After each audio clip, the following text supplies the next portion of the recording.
दोस्तों स्वागत है आपका बिहार न्यूज में। दोस्तों मैं हूं फिरदौस गनी और आप देख रहे हैं केडीवी लाइव। दोस्तों आज हो चुका है 17 अक्टूबर 2022। तो आज की बिहार की टॉप न्यूज लेकर आए हैं आपके लिए। तो चलिए दोस्तों स्टार्ट करते हैं आज की पूरे बिहार की टॉप न्यूज। दोस्तों आज बिहार न्यूज में सबसे पहले बात करेंगे कि बिहार में नेता प्रतिपक्ष विजय सिन्हा ने सीएम नीतीश कुमार पर निशाना साधते हुए कहा है कि बिहार में जितने भी मदरसे चल रहे हैं उनकी जांच होनी चाहिए। ऐसे मदरसों में कहीं ना कहीं दहशतगर्द तत्वों और फिर आपराधिक तत्वों भी शामिल है। इस दौरान उन्होंने मुख्यमंत्री नीतीश कुमार पर भी बिहार में अपराध को सह देने का भी आरोप लगाया है। विजय सिन्हा के बयान के बाद राजनीतिक आरोप प्रत्यारोप का दौर भी तेज हो चुका है। जेडीयू एमएलसी खालिद अनवर ने नेता प्रतिपक्ष विजय सिन्हा के बयान पर प्रतिक्रिया देते हुए कहा कि विजय सिन्हा को अपने बयान देने से पहले एक बार इसकी गंभीरता पर जरूर सोचना चाहिए। वे नेता प्रतिपक्ष हैं और उनके बयानों में थोड़ी भी गंभीरता नहीं है। उन्हें इस बात का एहसास भी नहीं है कि उनके इस बयान से समाज में द्वेष लेगा, या उनके इस बयान से यही प्रतीत होता है कि नेता प्रतिपक्ष मानसिक दिवालिया हो गए हैं। दोस्तों बात करेंगे कि बिहार में डेंगू का कहर लगातार जारी है। जब पटना में ऐसा कोई भी इलाका नहीं है जहां डेंगू के मरीज नहीं हैं। हर कोई इस बीमारी से परेशान है, चाहे वह बच्चा हो या फिर बुजुर्ग। इस बीमारी का असर पर्व और त्यौहार पर भी पड़ रहा है। डेंगू के शिकार लोगों का दुर्गा पूजा और फिर दशहरा तो खराब हो ही गया है। अब दीपावली और छठ कैसे मने, इसको लेकर के कुछ लोग चिंतित है, क्योंकि डेंगू कई इलाकों में फैल चुका है। बुखार से ग्रसित होने के कारण लोग दिवाली में घरों की साफ सफाई भी नहीं कर पा रहे हैं। आज 17 अक्टूबर हो चुका है, जहां अब गिन चुन करके एक हफ्ता समय बच गया है। जब कोरोना के 2 साल बाद लोगों के बीच त्योहार का माहौल बना था, जिसे डेंगू ने बिगाड़ करके रख दिया है। डॉक्टरों के पास भी मरीजों की भारी भीड़ दिख रही है। रात के 12 बजे तक डॉक्टर मरीज देखने के लिए क्लिनिक में बैठे रहते हैं। इस बीमारी ने लोगों का जीना दुश्वार कर दिया है। यही नहीं, बढ़ते केसेस के बाद ब्लड बैंकों में प्लेटलेट्स की मांग बढ़ गई है। राजधानी पटना की स्थिति तो भयावह हो गई है। हर घर में आपको एक न एक डेंगू का मरीज मिल ही जाएगा। जब पटना में डेंगू मरीजों की संख्या अब तक 4000 के पार हो गई है। दोस्तों बात करेंगे कि बिहार के कटिहार जिले में शनिवार को हुए दर्दनाक हादसे में कुल 9 लोगों की जान चली गई। कल रविवार को 7 शव बरामद किए गए हैं, वहीं शनिवार को 2 शव निकाले गए थे। बराड़ीनाथ के पश्चिमी बारी नगर पंचायत की बरंडी नदी में शनिवार को यह दर्दनाक नाव हादसा हुआ था। रविवार को 7 लोगों की लाश पुलिस ने एसडीआरएफ की मदद से बरामद कर ली है। वहीं नाव हादसे पर मुख्यमंत्री नीतीश कुमार ने मृतकों के परिवार वालों के प्रति गहरी दुख एवं संवेदना जताई है। मुख्यमंत्री नीतीश कुमार ने मृतकों के परिजनों को 4-4 लाख रुपए की सहायता अविलंब उपलब्ध कराने की निर्देश दी हैं। पुलिस ने बताया है कि नाव में कुल 9 लोग सवार थे, जिसमें से 2 लोग किसी तरीके से तैर करके बाहर निकल गए और बाकी 7 लोग की डूबने से जान चली गई। दोस्तों बात करते हैं कि बिहार में मानसून की विदाई हो गई है। अब बिहार भर में अगले 5 दिनों तक मौसम शुष्क रहेगा और तापमान में आंशिक गिरावट आएगी। अगले 10 दिनों में गुलाबी ठंड का आगमन हो जाएगा। कल बिहार भर में पछुआ हवा का प्रभाव बनने, वातावरण में जलवाष्प की कमी और फिर वर्षा में अचानक कमी होने से मौसम विभाग ने मानसून की वापसी की आधिकारिक घोषणा की है। बंगाल से मानसून की वापसी के लिए अनुकूल परिस्थितियां बन रही है। बिहार में इस बार मानसून का मिजाज अलग रहा। जब बिहार, झारखंड और उत्तर प्रदेश में मानसून के मध्यकाल में बारिश की काफ़ी किल्लत रही, जबकि देश के शेष हिस्सों में मानसून की सामान्य से अधिक वर्षा हुई। मौसम वैज्ञानिकों का कहना है कि जलवायु परिवर्तन का असर मौसमी गतिविधियों पर पड़ रहा है। दोस्तों बात करते हैं कि बिहार की राजधानी पटना से अच्छी खबर सामने आ रही है।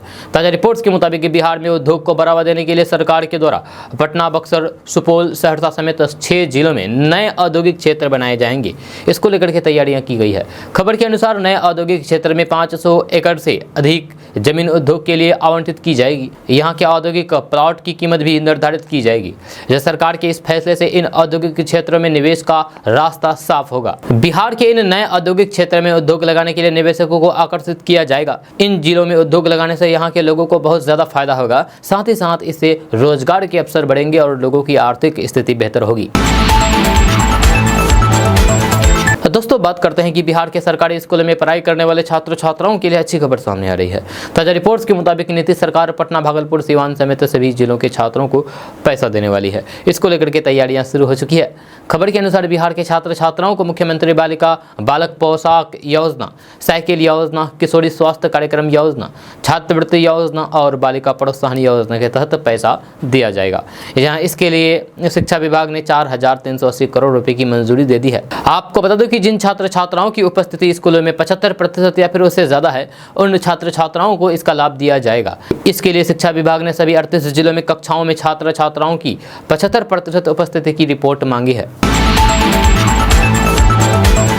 दोस्तों बात करते हैं कि बिहार में 2 सीटों पर विधानसभा चुनाव होना है। इसके लिए भाजपा ने स्टार प्रचारकों की सूची जारी कर दी है। इसमें बिहार भाजपा के कई दिग्गज नेता प्रचार करेंगे और अपने प्रत्याशियों के पक्ष में वोट मांगेंगे। इस स्टार प्रचारकों की सूची में भाजपा के प्रदेश अध्यक्ष डॉक्टर संजय जायसवाल, सुशील कुमार मोदी, केंद्रीय मंत्री नित्यानंद राय समेत 40 बीजेपी नेताओं का नाम शामिल है। बिहार की गोपालगंज और मोकामा सीट्स पर उपचुनाव हो रहा है। मोकामा में भाजपा ने बाहुबली नेता ललन सिंह की पत्नी सोनम देवी को उम्मीदवार बनाया है, जहां उनका सीधा मुकाबला आरजेडी के उम्मीदवार नीलम देवी से है। नीलम देवी बाहुबली विधायक अनंत सिंह की पत्नी है। गोपालगंज से बीजेपी की उम्मीदवार दिवंगत सुभाष सिंह की पत्नी कुसुम देवी का मुकाबला आरजेडी के मोहन गुप्ता से है। बिहार विधानसभा की 2 सीटों के लिए 3 नवंबर को वोट डाले जाएंगे। ये दोनों सीटें, एक आरजेडी के बाहुबली विधायक अनंत सिंह की सदस्यता रद्द होने के कारण तो दूसरा बीजेपी के विधायक और पूर्व मंत्री सुभाष सिंह की मृत्यु होने के कारण खाली हुई थी। दोस्तों बात करते हैं कि देश में बच्चे के जन्म के साथ ही उसे आधार से जोड़ने का काम तेजी से चल रहा है, जहां अगले कुछ महीने में इसे पूरे देश में लागू किया जा सकता है। अभी देश के 16 राज्यों में इस पर काम चल रहा है। कुछ जगहों पर जन्म प्रमाण पत्र के साथ ही आधार नंबर भी दिए जा रहे हैं। जल्द ही ये पूरे देश में लागू हो जाएगा। जहाँ UIDAI सरकारी एजेंसी है, ये देश के प्रत्येक नागरिक का आधार नंबर जारी करती है। उम्मीद है कि अगले कुछ महीनों में देश भर में बच्चे के जन्म प्रमाण पत्र के साथ ही आधार नंबर दिए जाने की प्रक्रिया भी शुरू हो जाएगी। समाचार एजेंसी PTI ने सूत्रों के हवाले से बताया है कि सरकार का अब उद्देश्य ये सुनिश्चित करना है कि जन्म के समय जन्म प्रमाण पत्र के साथ आधार नंबर जारी किया जाएगा। जहां UIDAI इस संबंध में भारत के महापंजीयक के साथ काम कर रहा है। प्रक्रिया के लिए जन्म पंजीकरण की कंप्यूटरीकृत प्रणाली की आवश्यकता होती है और ऐसे राज्य जिनमें पूर्ण कंप्यूटरीकरण था उन्हें अनबोर्ड किया गया है। दोस्तों बात करते हैं कि राष्ट्रीय जनता दल या सुप्रीमो लालू प्रसाद यादव के बड़े बेटे अक्सर भविष्यवाणी करते रहते हैं। तेज प्रताप यादव के बारे में बात कर रहे हैं। जब बिहार के वन एवं पर्यावरण मंत्री तेज प्रताप यादव ने शनिवार को एक बार फिर से भविष्यवाणी की है। भाजपा के आरजेडी पर एक आरोप से संबंधित सवाल पूछने पर तेज प्रताप यादव ने कहा है कि इसके पहले मैंने चाचा नीतीश कुमार का भविष्य बताया था। देख लीजिए, आज वे हमारे साथ हैं। अब आपको बीजेपी का भी भविष्य बता रहा हूं कि तेज प्रताप यादव ने कहा है कि जल्द ही केंद्र में महागठबंधन का झंडा लहराएगा। मीडिया ने तेज प्रताप यादव से सवाल पूछा है कि नगर निकाय चुनाव में आरक्षण खत्म करने को लेकर के भाजपा आरजेडी को दोषी बता रही है। भारतीय जनता पार्टी का कहना है कि राजद आरक्षण विरोधी है। इस पर तेज प्रताप यादव ने कहा है कि जनता ने बिहार में भाजपा सरकार को खारिज कर दिया है। बीजेपी का कोई भी काम जनता के बीच नहीं दिख रहा है। उन्होंने कहा है कि मैं तो भविष्यवाणी भी करता हूँ। पहले भी कहा था कि चाचा नीतीश कुमार जल्द ही हमारे साथ आएंगे, तो देखिए आज वे हमारे साथ हैं। इसी दौरान तेज प्रताप यादव ने कहा है कि मैं भाजपा का भी भविष्यवाणी बताता हूं कि तेज प्रताप यादव ने कहा है कि देख लीजिएगा, जल्द ही केंद्र में महागठबंधन का झंडा लहराएगा। दोस्तों बात करते हैं कि बिहार के मुख्यमंत्री नीतीश कुमार के साथ शनिवार को बड़ा हादसा होते होते टल गया। इस दौरान नीतीश कुमार को हल्की चोटें आई, लेकिन वे अब पूरी तरीके से स्वस्थ है। दरअसल शनिवार को बिहार के मुख्यमंत्री नीतीश कुमार छठ को लेकर के छठ घाट का निरीक्षण करने निकले थे। इस दौरान पटना के JP सेतु के पिलर से मुख्यमंत्री नीतीश कुमार का जहाज टकरा गया। इसके बाद वहां पर मौजूद सुरक्षा स्टाफ में हरकंप मच गया। हालांकि स्थिति को तुरंत काबू में कर लिया गया। जानकारी के अनुसार गंगा नदी में पानी अधिक होने की वजह से मुख्यमंत्री नीतीश कुमार का जहाज अनियंत्रित हो गया और JP सेतु के पिलर से टकरा गया। इस दौरान सीएम नीतीश कुमार को हल्की चोटें आई। हालांकि घटना के बाद जहाज को तुरंत JP सेतु के पास रोक लिया गया और मुख्यमंत्री नीतीश कुमार को दूसरे जहाज से रवाना किया गया। आपको बता दूं कि आस्था के महापर्व छठ की शुरुआत 28 अक्टूबर से हो रही है, जो कि 31 अक्टूबर तक चलेगा। जब पहले दिन नहाए खाएं, दूसरे दिन खरना, तीसरे दिन डूबते सूर्य को अधेड़े और फिर चौथे दिन उगते सूर्य को अधेड़े दिया जाता है। यह आखिरी दिन महिलाएं उगते सूर्य को अधेड़े देने के बाद अपने व्रत का पारण करती है। आपको बता दूं कि बिहार में अभी गंगा नदी सहित तमाम अन्य नदियां जल से लबालब है। जहाँ कई घाटों पर पानी ऊपर तक आ गया है। हालांकि प्रशासन छठ को देखते हुए तैयारी में लगी हुई है। इन्हीं तैयारियों का जायजा लेने मुख्यमंत्री नीतीश कुमार शनिवार को निकले थे। दोस्तों बात करते हैं कि डिप्टी सीएम तेजस्वी यादव कल करीम यूनिवर्सिटी के दीक्षांत समारोह में भाग लेने के लिए पहुंचे थे, जहां उन्होंने कटिहार मेडिकल कॉलेज के ब्लड सेंटर अत्याधुनिक कैथ लैब का भी उद्घाटन किया। तेजस्वी यादव ने कल कटिहार के लोगों को नई सौगात दी। वहीं इस दौरान उन्होंने ललन सिंह के दिए गए बयान को सही बताया है और ये कहा है कि उन्होंने गलत क्या कहा है। प्रधानमंत्री को लेकर के उन्होंने जो भी टिप्पणी की थी तेजस्वी यादव ने उसे सही बताया है। जदयू के वरिष्ठ नेता ललन सिंह द्वारा प्रधानमंत्री नरेंद्र मोदी को बहुरूपिया कहे जाने वाले सवाल पर तेजस्वी यादव ने ललन सिंह के बयान का समर्थन करते हुए कहा है कि ललन सिंह ने गलत क्या कहा है। उनके दिए टिप्पणी को उन्होंने सही बताया, जहां बीजेपी के नेताओं ने इसका खोल करके विरोध किया। ये कहा है कि पीएम मोदी के लिए बहुरूपिया है, जहां डुप्लीकेट जैसे शब्दों का भी इस्तेमाल करना उचित नहीं है। दोस्तों बात करते हैं कि दीपावली से पहले अमूल के बाद अब मदर डेयरी ने भी दूध के दामों में बढ़ोतरी कर दी है। एजेंसी के मुताबिक मदर डेयरी ने फुल क्रीम दूध और फिर गाय के दूध की कीमतों में 2 रुपये प्रति लीटर की बढ़ोतरी कर दी है। जब मदर डेयरी के प्रवक्ता ने कहा है कि हम सिर्फ फुल क्रीम और फिर गाय के दूध के वेरिएंट की कीमत में 2 रुपये प्रति लीटर का इजाफा कर रहे हैं।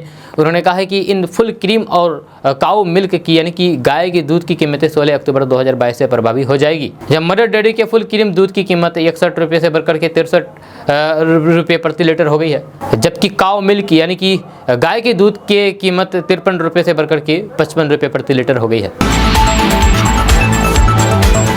दोस्तों बात करते हैं कि बिहार के उप मुख्यमंत्री तेजस्वी यादव ने कहा है कि बिहार के सरकारी हॉस्पिटल में डॉक्टर नहीं जाते हैं, ज़्यादातर अपना प्राइवेट क्लिनिक खोलना चाहते हैं। उन्होंने कहा है कि सरकारी डॉक्टर गांव में नहीं जाना चाहते हैं। स्वास्थ्य मंत्री तेजस्वी यादव ने कहा है कि पीएमसीएच और एनएमसीएच में ज़रूरत से ज़्यादा मरीजों का दबाव है, इसलिए हम चाहते हैं कि जिलों और फिर सुदूर के क्षेत्रों में बेहतर चिकित्सीय सुविधा हो, जिससे पटना के अस्पतालों पर दबाव कम हो। उन्होंने कहा है कि पिछले दिनों मैंने पीएमसीएच का रात में दौरा किया तो फिर डॉक्टर गायब थे।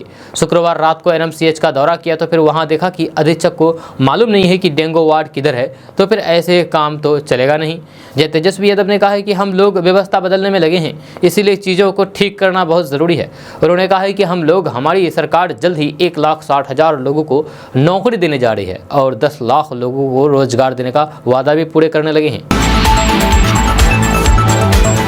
दोस्तों बात करते हैं कि आरजेडी के विधायक इजहार एसपी ने सचेतक चुने जाने के बाद दावे के साथ कहा है कि तेजस्वी यादव जल्द ही बिहार के मुख्यमंत्री पद की कुर्सी संभालने वाले हैं। जहां कुछ प्रक्रिया रह गई है जो अगले 2-3 महीने के अंदर पूरी कर ली जाएगी। किशनगंज जिला के कोचाधामन के विधायक इजहार एसपी ने बताया है कि इस इलाके के लोग आज़ादी से लेकर के अब तक बार कटाव से परेशान हैं, लेकिन विधायक बनते ही 1.5 साल के अंदर वे कार्य इलाके में कर दिखाया जो 74 सालों में इलाके में नहीं हुई थी। वहीं उन्होंने बिहार सहित सीमांचल क्षेत्र के विकास के लिए विशेष पैकेज की मांग केंद्र सरकार से करने का ऐलान किया है। अब इजहार एसपी के इस बयान के बाद बिहार की राजनीति में क्या हलचलें आती है ये देखा जा सकता है। आपको बता दूं कि नीतीश कुमार ने भाजपा का साथ छोड़ते हुए राजद के साथ महागठबंधन की सरकार बनते हुए एक बार फिर से बिहार के सीएम बने हैं, जिसके बाद से ही लगातार बिहार में सियासी सरगर्मी तेज हो गई है। दोस्तों बात करते हैं कि सस्पेंड मामले में बर्खास्त एएनएम अधीक्षक डॉक्टर विनोद कुमार सिंह ने अपनी बात रखी है। उन्होंने कहा है कि 24 घंटे मेहनत करने का फल सरकार अगर मुझे अवार्ड में सस्पेंड देती है तो फिर नहीं चाहिए। मुझे बिहार सरकार की नौकरी नहीं चाहिए, जहां सम्मान ना मिले उस जगह पर नौकरी नहीं करेंगे। इतना ही नहीं, उन्होंने ये भी कहा है कि जिन कारणों से हमें अधीक्षक पद से निलंबित किया गया है उसका जिम्मेदार मैं नहीं बल्कि सरकार है। अगर 24 घंटा काम करने का नतीजा सरकार हमें अवार्ड के रूप में सस्पेंड देती है तो फिर बिहार सरकार की ऐसी नौकरी हमें नहीं करनी है। सरकार अपनी कमी छिपाने के लिए मुझे सस्पेंड किया है, जो बिल्कुल गलत है। ये कहना है डॉक्टर विनोद कुमार सिंह का, जो सस्पेंड हुआ है एनएमसीएच से। आपको बता दूं कि रात के अंधेरे में एनएमसीएच में बिहार सरकार के उप मुख्यमंत्री और स्वास्थ्य मंत्री तेजस्वी यादव राजधानी पटना में डेंगू के बढ़ते प्रकोप को देखते हुए नालंदा मेडिकल कॉलेज अस्पताल का दौरा किया था। अस्पताल पहुंचते ही मरीज के परिवार वालों ने अस्पताल की व्यवस्था स्वास्थ्य मंत्री तेजस्वी यादव को बताई, जिसके बाद तेजस्वी यादव अस्पताल परिसर का निरीक्षण किया तो फिर अस्पताल प्रशासन की कई विफलता नजर आई। इस कारण स्वास्थ्य मंत्री तेजस्वी यादव ने अस्पताल के अधीक्षक डॉक्टर विनोद कुमार सिंह को तुरंत कार्य प्रभाव से निलंबित कर दिया था।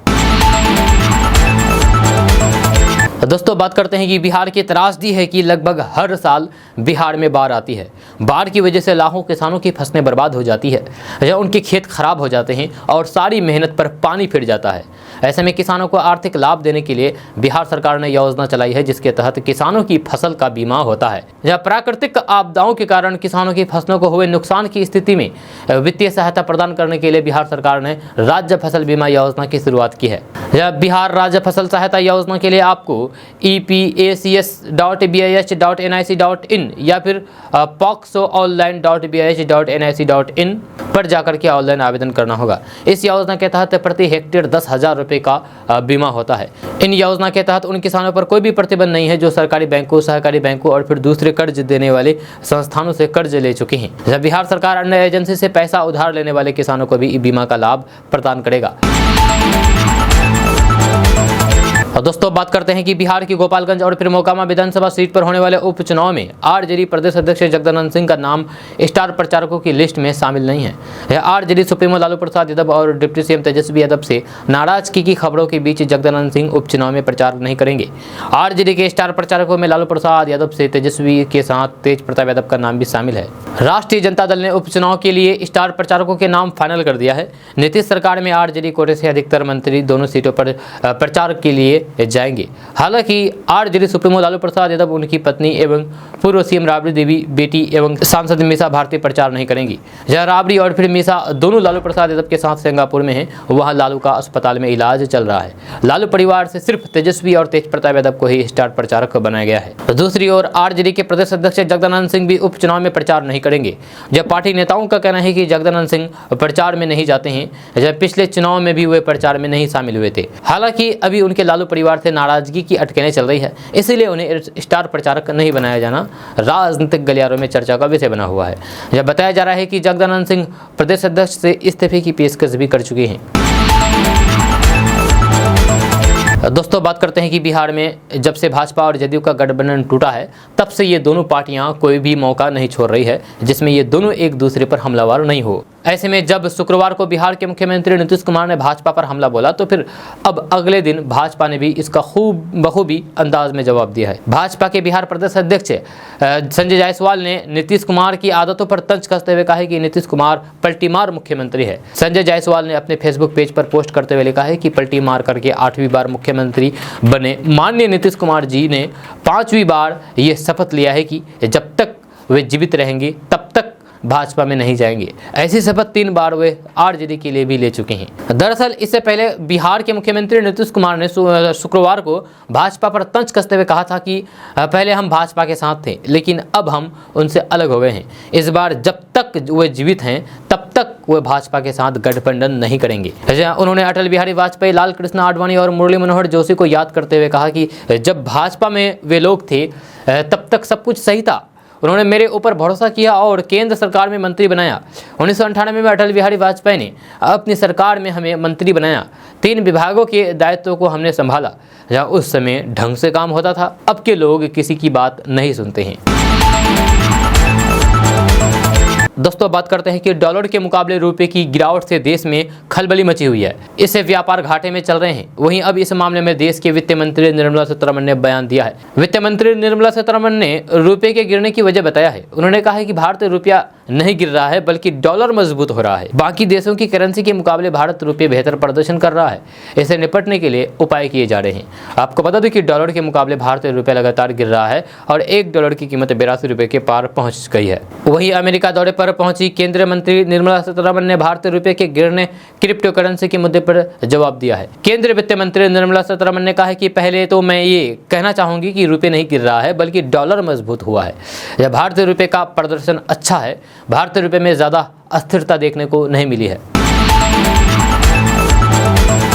और दोस्तों बात करते हैं कि बिहार के मुख्यमंत्री की कुर्सी पर बैठने के बाद नीतीश कुमार ने जो बदलाव किए हैं उसकी चर्चा देश भर में हुई है। जहां नीतीश कुमार की साइकिल पोशाक और छात्रों की सुरक्षा को लेकर के कराटे सिखाने जैसी योजनाओं की चर्चा हर वक्त होती रही। खुद नीतीश कुमार लगभग हर दूसरे दिन इस बात की चर्चा करते हैं कि बिहार में बेटियों की शिक्षा को लेकर के उन्होंने कितना बड़ा बदलाव किया है, कितना बड़ा काम किया है। जिस वक्त भी मौका मिलता है नीतीश कुमार इसके बारे में बोलते हैं। नीतीश कुमार जब साइकिल पोशाक योजना की चर्चा करते हैं तो फिर छात्रों को आत्मनिर्भर बनाने के लिए उन्हें कराटे सिखाने जैसे पहल की भी चर्चा करना नहीं बोलते हैं। लेकिन नीतीश कुमार के इन्हीं दावों के बीच पटना से जो दहला देने वाली खबर सामने आई है वे सुशासन के ऊपर कई सवाल खड़े हो जाते हैं। जब मामला पटना के मोकामा इलाके से जुड़ा हुआ है, जहां स्कूल जाने के दौरान 10वीं की एक छात्रा के साथ इस कदर छेड़खानी हुई कि उसने आखिरकार अपनी जिंदगी खत्म ही करना मुनासिब समझा। मामला पटना के मोकामा इलाके से जुड़ा हुआ है। यहाँ स्कूल जाने के दौरान 10वीं की एक छात्रा के साथ इस कदर छेड़खानी हुई कि उसने आखिरकार अपनी जिंदगी ही खत्म करना ही मुनासिब समझा। छात्रा मोकामा थाना के कन्हाईपुर की रहने वाली बताई जा रही है, जब पिछले 6 महीने से 4 लड़के लगातार उसके साथ छेड़खानी कर रहे थे। स्कूल जाने के दौरान लगातार छेड़खानी से परेशान छात्रा ने पढ़ाई लिखाई भी बंद कर दी थी। हद तो तब हो गई जब बीते 13 अक्टूबर को छेड़खानी करने वाले चारों युवक उसके गांव तक पहुंच गए। इसके बाद छात्रा इतनी डर गई कि फिर परेशान होकर के उसने खुदकुशी कर ली। दोस्तों बात करते हैं कि बिहार में खेती करने वाले किसानों के लिए अच्छी खबर सामने आ रही है। ताज़ा रिपोर्ट्स के मुताबिक बिहार कृषि विभाग बागवानी निदेशालय द्वारा एकीकृत बागवानी विकास मिशन योजना के तहत पैक हाउस की इकाई लगाने पर किसानों को 75% की सब्सिडी दी जाएगी। खबर के अनुसार फल और सब्जियों से जैसे बागवानी फसलों को ताज़ा रखने के लिए पैक हाउस में भंडारण की सुविधा उपलब्ध कराई जाती है। साथ ही साथ यहाँ पैकेजिंग और फिर ग्रेडिंग का भी काम किया जाता है। आप चाहे तो फिर पैक हाउस लगा करके अच्छी खासी कमाई कर सकते हैं। आपको बता दें कि पैक हाउस की इकाई लागत पर किसानों को 50% तक सब्सिडी यानी कि 2 लाख रुपए तक का अनुदान दिया जाता है। जहाँ वही किसान उत्पादन संगठन को इसके लिए 75% अनुदान यानी कि 3 लाख रुपए तक की सब्सिडी प्रदान की जाएगी। अब आप सोच रहे होंगे कि इसमें आवेदन कैसे करें, तो आप इस योजना का लाभ लेना चाहते हैं तो फिर आप आधिकारिक वेबसाइट पोर्टल horticulture.bihar.gov.in पर जाकर के इस योजना के बारे में पूरी जानकारी प्राप्त कर सकते हैं और दिए गए दिशा निर्देश का पालन करते हुए आवेदन की प्रक्रिया को पूरा कर सकते हैं। उसके बाद आप इस योजना का लाभ ले सकते हैं। तो दोस्तों बात करते हैं कि बिहार के अन्य हिस्सों की तरह सीमांचल में भी मानसून की विदाई लगभग हो चुकी है। जब वर्षा खत्म होते ही शरद ऋतु ने दस्तक दे दी है। देर रात या फिर सुबह को आप गुलाबी ठंड को महसूस कर पा रहे होंगे। मॉर्निंग वॉक करने वाले तो विशेष रूप से इसका अनुभव कर रहे होंगे। विशेष करके दशहरा के बाद हुई वर्षा ने मौसम में व्यापक बदलाव ला करके रख दिया है। यह हवा की दिशा में भी बदलाव देखने को मिल रहा है। यहाँ पछिया हवा चल रही है। इसके बाद तापमान में कमी स्वाभाविक है। हालांकि अभी इसका प्रभाव सूर्यास्त के बाद यानी कि रात और फिर सुबह में दिख रहा है। न्यूनतम तापमान कम होकर के 20 डिग्री तक चला गया है। दोस्तों बात करते हैं कि बिहार में भाजपा को सत्ता से बाहर करने के बाद जनता दल यूनाइटेड लगातार प्रधानमंत्री नरेंद्र मोदी को आड़े हाथों ले रही है। मुख्यमंत्री नीतीश कुमार भी लगातार पीएम मोदी पर निशाना साध रहे हैं। अब मोर्चा संभाल रहे जेडीयू के राष्ट्रीय अध्यक्ष राजीव रंजन सिंह उर्फ ललन सिंह ने तो रोजगार को लेकर के प्रधानमंत्री नरेंद्र मोदी को लपेटा है। ललन सिंह ने अपने ट्वीट में पीएम मोदी की तस्वीर को शेयर करते हुए लिखा है कि देश के आदरणीय प्रधानमंत्री जी के बहुरूपये का दर्शन करें और अपने पेट की आग बुझाएं। यह देश के करोड़ों बेरोजगार युवा इनके पीएम की कुर्सी पर बने रहने तक अपने लिए रोजगार की चाहत त्याग दें। इसके पहले ललन सिंह ने भाजपा पर रोजगार को लेकर के निशाना साधा था। उन्होंने कहा था कि भाजपा ने रोजगार कहाँ दिया है, या कोई लेखा जोखा नहीं है। वहीं खाता सब साफ है, वही खाता खाली है तो फिर क्या बोलेंगे। कभी कहेंगे राम मंदिर बनवाएंगे। उन्होंने कहा कि बहुरूपिया क्या होता है, वे जो 12 दिन में 12 रूप दिखाता है। ये पूरी पार्टी भाजपा वही है, बहुरूपिया है। दोस्तों बात करते हैं कि बिहार में सरकारी सिस्टम संविदा के सहारे चल रही है। जहां राज्य सरकार के ज़्यादातर विभागों में जो लोग अपनी सेवाएं दे रहे हैं वे नियमित नहीं बल्कि संविदा के आधार पर कार्यरत है, काम कर रहे हैं। जब बिहार में संविदा कर्मियों की अच्छी खासी तादाद है और लंबे अरसे से इनकी तरफ से ये मांग होती रही है कि सेवा को नियमित किया जाए। यह संविदा कर्मियों की मांग को लेकर के कई बार आंदोलन भी देखने को मिल रहे हैं। यह सरकार ने संविदा कर्मियों की मांग के ऊपर कमेटी का गठन किया था। यह सालों बाद रिपोर्ट आई, लेकिन ये केवल झुनझुना ही निकला। संविदा कर्मियों की सेवा बिहार में अस्थायी नहीं होगी, इसको लेकर के सरकार पहले ही फैसला कर चुकी है। लेकिन ओडिशा की नवीन पटनायक सरकार ने संविदा कर्मियों को लेकर के एक बड़ा फैसला कर लिया है। नवीन पटनायक सरकार ने तय किया है कि ओडिशा में कोई भी कर्मी संविदा पर कार्यरत नहीं होगा, बल्कि सब कोई अस्थायी हो जाएगी। यानी कि सबको, यानी कि जितने भी संविदा कर्मी है सभी को अस्थायी कर दिया गया है। दोस्तों बात करते हैं कि आपने आकाश में उड़ता हुआ बहुत सारे हेलीकॉप्टर देखे होंगे, लेकिन आज हम आपको दिखा रहे हैं सड़क पर चलने वाले हेलीकॉप्टर, जो हूबहू हेलीकॉप्टर जैसी दिखती ही नहीं है बल्कि उसके पंख भी हैं। जिस प्रकार हेलीकॉप्टर के छत पर बड़े बड़े पंखे नाचते हैं, ठीक वैसा ही सड़क पर दौड़ने वाले हेलीकॉप्टर के पंख भी नाचते हैं। हम बात कर रहे हैं रोहतास जिले के दो युवकों की इनोवेशन की, जिसने मिलकर के एक पुरानी कार खरीद करके उसका वैसा मॉडिफिकेशन कर दिया है कि कार पूरी तरीके से देखने में हेलीकॉप्टर का लुक देती है। जब उसके छत की पंखियां हेलीकॉप्टर की तरह नाचती है तो फिर लोग उसके साथ अपनी सेल्फी उतारने लगते हैं। जगमग रोशनी के साथ जब ये हेलीकॉप्टर कार सासाराम की सड़कों पर निकलती है तो फिर लोग उसकी तस्वीरें अपने अपने मोबाइल कैमरे में कैद कर लेते हैं। जहाँ रोहतास जिले के कोचस के रहने वाले दो युवकों ने मिलकर के एक पुराने ऑल्टो कार को मॉडिफाई करके उसे हेलीकॉप्टर का रूप दे दिया है। बताया जाता है कि इस पूरे मॉडल को बनाने में 4.5 लाख रुपए की लागत आई है। कार को मॉडिफाई कराने वाले दो युवक उपेंद्र कुमार सिंह तथा बिट्टू कुशवाहा बताते हैं कि वे लोग इस मॉडिफाई हेलीकॉप्टर नुमा कार का शादी ब्याह में बुकिंग करेंगे। पहले जहां दुल्हा रथ पर सवार होकर के दरवाजे पर बारात लेकर के पहुंचता था, अब हेलीकॉप्टर नुमा कार से जब शादी में बारात लेकर पहुंचेगा तो फिर अद्भुत नज़ारा होगा। पूरी तरीके से हेलीकॉप्टर की तरह दिखने वाली ये कार आने वाले शादी ब्याह के लगन में लोगों की पहली पसंद होगी। खास करके दुल्हा दुल्हन इस सड़क पर दौड़ने वाली हेलीकॉप्टर में सवार होकर के निकलेंगे तो फिर लोग देखते रह जाएंगे। जब फिलहाल सासाराम के लोगों के लिए ये सड़क पर दौड़ने वाली हेलीकॉप्टर कोतूहल बना हुआ है। दोस्तों बात करते हैं कि एनएमसीएच अधीक्षक के खिलाफ तेजस्वी यादव के एक्शन के बाद सरकार और डॉक्टर आमने सामने आ गए हैं। जब मामले को लेकर के आईएमए ने सरकार को चेतावनी दी है कि अगर एनएमसीएच अधीक्षक का निलंबन वापस नहीं होता है तो फिर राज्य भर के डॉक्टर हड़ताल पर चले जाएंगे। यह डिप्टी सीएम और स्वास्थ्य मंत्री तेजस्वी यादव ने साफ कर दिया है कि सरकार अपने फैसले को वापस लेने नहीं जा रही है।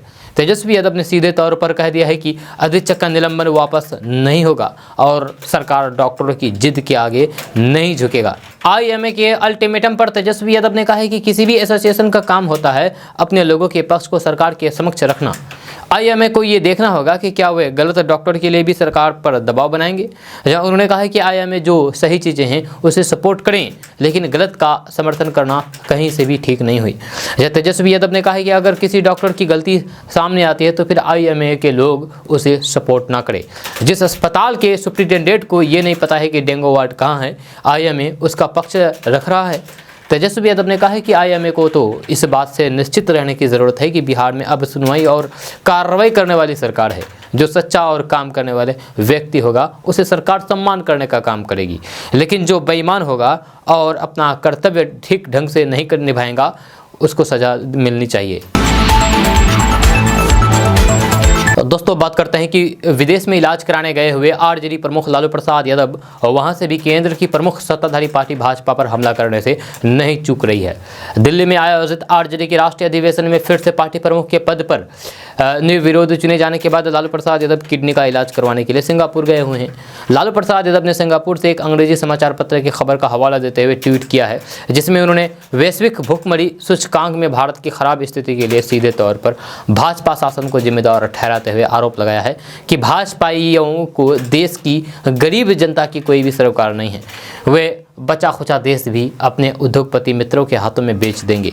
लालू प्रसाद यादव ने ट्वीट में कहा है कि अमृतकाल का भवकाल वैश्विक भुखमरी सूचकांक 2022 में सूडान, रवांडा, नेपाल, बांग्लादेश, श्रीलंका, पाकिस्तान ने हमारा भारत को पीछे छोड़ दिया है। जहाँ ये देश भारत को पछाड़ते हुए बेहतर स्थान प्राप्त किया है। 121 देशों की सूची में भारत 107वें नंबर पर है। शर्मनाक। ये भाजपाई बचा खुचा देश और संपत्ति भी अपने पूंजीपति मित्रों को बेच देंगे। दोस्तों बात करते हैं कि समाज कल्याण विभाग ने निर्णय लिया है कि सभी जिलों में एक एक रक्षा गृह खोला जाएगा। जब विभाग के स्तर पर इसको लेकर के प्रस्ताव तैयार हो गया है, जिस पर विभागीय मंत्री की भी सहमति मिल गई है। इस प्रस्ताव को सरकार के पास भेजा जाएगा और वहां से अनुमति मिलने के बाद दिसंबर से इसको लेकर के काम शुरू हो जाएगा। जहाँ समाज कल्याण विभाग ने इस संबंध में जिलों में जमीन चिन्हित करने के लिए सभी डीएम को पत्र भेजा है। जब पूर्व से पटना में एक रक्षा गृह का संचालन हो रहा है। जब नए रक्षा गृह में एक साथ 50 लड़कियों की रहने की व्यवस्था की जाएगी। जिलों में खुलने वाले गृह के लिए जगह का भी चयन शुरू हो गया है, ताकि निर्माण का काम जल्द शुरू होकर के अगले 1 साल में इसे पूरा कर लिया जाए। जब विभाग के स्तर पर सभी डीएम को जमीन चिन्हित करने के लिए पत्र भेजा जा रहा है। विभागीय अधिकारी के मुताबिक सभी बालिका गृह में रहने वाली लड़कियों से बातचीत करके उनसे ये जानने की कोशिश की है कि होम में रहने वाले उन्हें किस तरह की परेशानी हो रही है। वहीं इस परेशानी का समाधान सभी जाना जब लड़कियों ने अपनी परेशानियों से अधिकारियों को अवगत कराया, तो फिर उनकी बातों के आधार पर अधिकारियों ने ब्यौरा तैयार करके विभाग को सौंप दिया है, जिसके बाद सभी जिलों में रक्षा गृह शुरू करने का निर्णय लिया गया है। जानकारी के मुताबिक होम में 2 तरह की लड़कियों को रखा जाता है, जिसमें एक ऐसी लड़कियां होती है जो बिल्कुल अकेली है और उनका कोई परिवार नहीं है, वही दूसरी वैसी लड़कियों को जो किसी तरीके के घर से भागी हुई या फिर खोई हुई होती है। इन दोनों का रहन सहन बिल्कुल अलग अलग होता है। दोस्तों बात करते हैं कि बीजेपी से अलग होकर के नीतीश कुमार मिशन 2024 पर निकल चुके हैं। जेडीयू के एजेंडे में विपक्षी एकजुटता सबसे ऊपर है। लगातार नीतीश कह रहे हैं कि उनका मकसद प्रधानमंत्री बनना नहीं बल्कि बीजेपी के खिलाफ विपक्षी दलों को एकजुट करना है। 2024 में बदलाव ही संकल्प है। लेकिन जेडीयू के अंदर से लगातार ये मांग उठी है कि नीतीश कुमार 2024 में प्रधानमंत्री बने। नीतीश की पीएम पद की उम्मीदवारी को लेकर के भले ही जेडीयू के अंदर से मांग उठी रही हो, लेकिन आरजेडी की तरफ से नीतीश को दिल्ली भेजने जाने की बात कहना जेडीयू के शीर्ष नेताओं को गवारा नहीं है। अच्छा, यही वजह है कि नीतीश के 2024 वाले मिशन को लेकर के बयान देने वाली जगदानंद सिंह सरीखे सीनियर आरजेडी नेता को साइड लाइन होना पड़ा। यह नीतीश कुमार के गवर्नेंस मॉडल पर सवाल उठाने वाली उनके ही कैबिनेट में शामिल आरजेडी कोटे के मंत्री सुधाकर सिंह को इस्तीफा देना पड़ा। लेकिन बिहार के राजनीतिक गलियारों में ये चर्चा और फिर सवाल अब भी बना हुआ है कि नीतीश कुमार के उत्तराधिकारी क्या वाकई तेजस्वी यादव होंगे। नीतीश जब दिल्ली के लिए कूच करेंगे तो फिर क्या बिहार की कमान वे तेजस्वी यादव के हाथ में दे देंगे? ये बड़ा सवाल है। दोस्तों बात करते हैं कि बिहार में डेंगू के बढ़ते प्रकोप के बीच डेंगू से बचाव को लेकर के सरकार ने विशेष अभियान शुरू कर दिया है। जब बिहार के उप मुख्यमंत्री और स्वास्थ्य मंत्री तेजस्वी यादव ने पटना के गांधी मैदान में डेंगू को लेकर के छिड़काव वाहन को हरी झंडी दिखा करके रवाना किया है। डिप्टी सीएम तेजस्वी यादव ने फॉगिंग के लिए 75 बड़ी गाड़ियां और फिर 100 से अधिक बाइक को रवाना किया है। नगर निगम की ओर से अब पटना की गलियों में दिन में 3 बार फॉगिंग मशीन से छिड़काव किया जाएगा। इसके लिए 375 कर्मचारियों को इस अभियान में लगाया गया है। जब बिहार में डेंगू के बढ़ते खतरे के बीच बिहार के उप मुख्यमंत्री और स्वास्थ्य मंत्री तेजस्वी यादव ने पटना के गांधी मैदान में डेंगू को लेकर के छिड़काव वाहन को हरी झंडी दिखा करके रवाना किया है। डेंगू के बढ़ते प्रकोप को लेकर के तेजस्वी यादव ने कहा है कि डेंगू को लेकर के आज के विशेष अभियान की शुरुआत कर दी गई है और हम लोगों से अपील कर रहे हैं कि सतर्क रहें। हर मोहल्ले में, हर गली में, हर घर फॉगिंग की व्यवस्था की जा रही है। युद्ध स्तर पर चलाने के लिए विशेष निर्देश दिया है। तेजस्वी यादव ने पटना नगर निगम क्षेत्र में फॉगिंग के लिए करीब 100 गाड़ियों को रवाना किया है। दोस्तों बात करते हैं कि बिहार में सरकारी नौकरी की तलाश कर रहे युवाओं के लिए शानदार मौका है। जब बिहार सिविल कोर्ट का और फिर डीएसपी ऑफिस समेत कई विभागों में 10,000 से ज़्यादा पदों पर भर्तियां होंगी। खास बात यह है कि ये भर्तियां 10वीं पास यानी कि मैट्रिक से लेकर के ग्रेजुएशन उम्मीदवारों के लिए निकाली गई है। इन पदों के लिए आवेदन प्रक्रिया जल्द ही बंद होने वाली है, यानी कि अभी आवेदन चल रही है। ऐसे में जो उम्मीदवार अब तक इन पदों पर आवेदन नहीं किए हैं वे जल्द से जल्द आवेदन कर लें। बिहार के सरकारी विभागों में भर्ती के लिए जारी इन पदों पर आवेदन प्रक्रिया ऑनलाइन मोड में शुरू हुई है। इन पदों पर आवेदन करने से पहले संबंधित विभाग की ऑफिशियल वेबसाइट पर जाकर के ऑफिशियल नोटिफिकेशन को चेक कर लें। बिहार के राजस्व एवं भूमि सुधार विभाग में अमीन और फिर क्लर्क समेत कई पदों पर वैकेंसी निकाली हुई है। इस वैकेंसी के माध्यम से कुल 25 से 6 पदों पर भर्तियां की जाएगी। इसमें आवेदन करने की आखिरी तारीख 21 अक्टूबर 2022 है। इस वैकेंसी में आवेदन करने के लिए उम्मीदवारों के पास ग्रेजुएशन की डिग्री होनी चाहिए। इसमें आवेदन करने के लिए ऑफिशियल वेबसाइट dlrs.bihar.gov.in पर जाएं। इस वेबसाइट के माध्यम से आप अपने घर बैठे आवेदन कर सकते हैं। दोस्तों बात करते हैं कि बिहार बीजेपी के प्रदेश अध्यक्ष डॉक्टर संजय जायसवाल ने बड़ी भविष्यवाणी कर दी है। डॉक्टर संजय जायसवाल ने कहा है कि नीतीश कुमार की जेडीयू का जल्द ही आरजेडी में विलय हो जाएगा। यह तेजस्वी यादव के सीएम बनने के बाद जिन जेडीयू नेताओं ने कभी लालू प्रसाद यादव के खिलाफ चुनाव लड़ा था वे तेजस्वी की चाकरी करेंगे। या वहीं उन्होंने बिहार में डेंगू से बिगड़े हालात के लिए स्वास्थ्य मंत्री तेजस्वी यादव और फिर सीएम नीतीश कुमार को जिम्मेदार बताया है। उन्होंने कहा है कि इस बार डेंगू से जैसे हालात हुए हैं वैसा कभी पहले नहीं हुआ। संजय जायसवाल ने कहा है कि बिहार में जल्द ही जेडीयू और आरजेडी का विलय हो जाएगा और विलय के बाद तेजस्वी यादव मुख्यमंत्री बन जाएंगे। उन्होंने कहा है कि तेजस्वी की इच्छा और फिर मुख्यमंत्री नीतीश कुमार के प्रति उनकी दया पर यह सब निर्भर करता है। तेजस्वी यादव जल्द ही जेडीयू का विलय करके उसे अपनी पार्टी में समाहित कर लेंगे। जब दोनों दल एक हो जाएंगे तो फिर सिंबल भी एक हो जाएगा। जब इसके बाद जेडीयू के जितने भी नेता पहले लालू के खिलाफ लड़े हैं वे तेजस्वी की चाकरी करेंगे। दोस्तों बात करते हैं कि बिहार सरकार उन बच्चों की पहचान करके उन्हें स्कूल में लाएगी जो किसी कारण से पढ़ाई से दूर हो चुके हैं। पूरे बिहार में पढ़ने लिखने की उम्र में कॉपी किताब से किसी भी तरह की वजह से दूरी बनाए बच्चों की पहचान की जाएगी। आर्थिक तंगी, अभिभावक के नहीं होने, पढ़ाई में मन नहीं लगने या फिर अन्य तमाम कारणों से स्कूल से बाहर रहने वाले या फिर बीच में अपनी पढ़ाई छोड़ चुके 6 से 18 साल के बच्चे की खोज की जाएगी। राज्य सरकार के शिक्षा विभाग का ये अभियान नवंबर के पहले ही सप्ताह से शुरू हो जाएगा और तकरीबन 3 सप्ताह चलेगा। अभियान को संयोजित करने का जिम्मा बिहार शिक्षा परियोजना परिषद को मिला है, जबकि इसमें हेड मास्टर शिक्षक से लेकर के जिला और फिर प्रखंडों के तमाम शिक्षा अधिकारी काम करेंगे। यह साथ ही समाज की भी मदद ली जाएगी। नई शिक्षा नीति के टास्क 60 के तहत विद्यालय से बाहर के सभी बच्चों का घर घर सर्वेक्षण किया जाएगा। यह बिहार शिक्षा परियोजना परिषद ने विद्यालय से बाहर के बच्चों की पहचान के लिए गृह सर्वेक्षण का पूरा कार्यक्रम बना लिया है। सभी जिला शिक्षा पदाधिकारियों को आउट ऑफ स्कूल बच्चों की पहचान के लिए 5 से 25 नवंबर तक विशेष अभियान चलाने का आदेश दिया है। दोस्तों आज का न्यूज़ बस यहाँ तक। कैसा लगा नीचे कमेंट बॉक्स में कमेंट करके जरूर बताइएगा। अगर आप नए आए हैं इस चैनल पर तो फिर चैनल को सब्सक्राइब करके बेल आइकन को प्रेस कर दीजिए और साथ में वीडियो को लाइक कर दीजिए, अपने दोस्तों के साथ शेयर भी कीजिए। तो चलिए दोस्तों फिर मिलते हैं नेक्स्ट वीडियो में, तब तक के लिए जय हिंद, जय बिहार।